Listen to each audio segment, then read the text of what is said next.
अऊज़ु बिल्लाहि मिनश शैतानिर रजीम बिस्मिल्लाहिर रहमानिर रहीम रब्बि इश्रह ली सदरी व यस्सिर ली अमरी वाहलुल उक़दतम मिन लिसानी यफ़क़हू क़ौली सदक़ल्लाहुल अज़ीम। My dear students, this is class 12th and subject is political science. Today our topic is examine the changing Indo-China relations.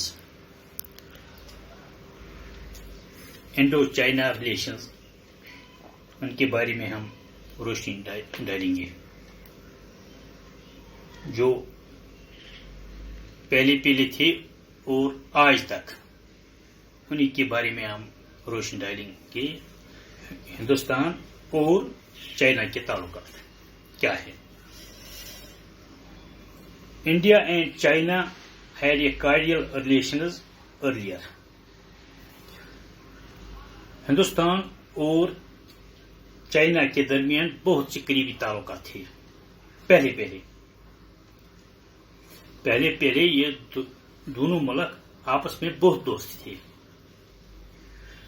They were very close to each other. The two countries, India and China, were very close to each other. They have a cordial relations. But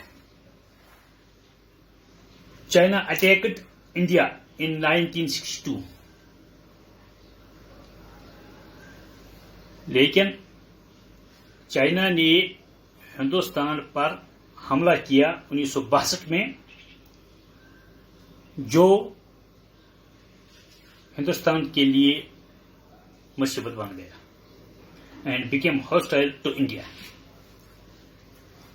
China still occupies some territory of India. Recently, we have seen that China had occupied Galwan Valley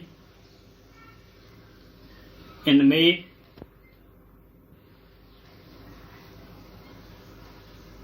After independence, relations started on a note of cordiality. In 1949, India was among the foremost countries to recognize Communist China. Both the countries signed the documents of Panchshir in 1954. जब जवाहरलाल नेहरू हिंदुस्तान का वजीर आज़म था,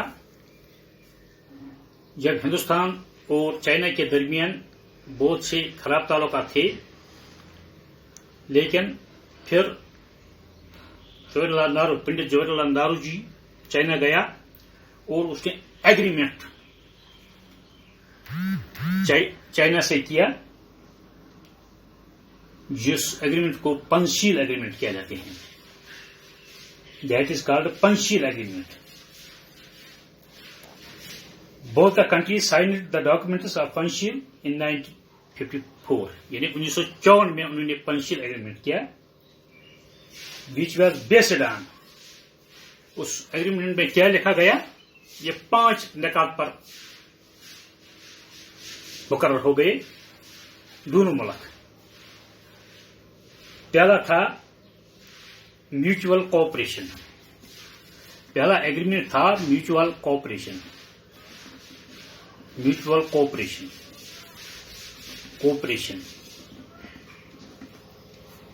और दूसरा agreement था adopted the policy of friendship. Adopted the policy of friendship with China.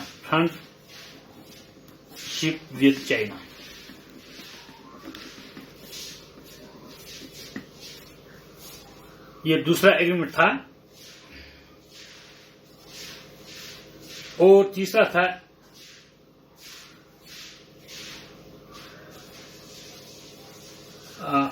but India first recognized China and then supported its induction in UNO. Panchsheel element क्या क्या था?